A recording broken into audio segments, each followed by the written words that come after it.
পাঁচটা ছটা ইঞ্জিন এসছে, আরো 4টে রাস্তায় আছে, 10টা ইঞ্জিন আমরা এখানে প্রোভাইড করছি।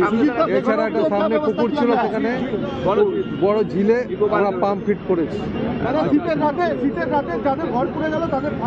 নিশ্চয়ই নিশ্চয়ই।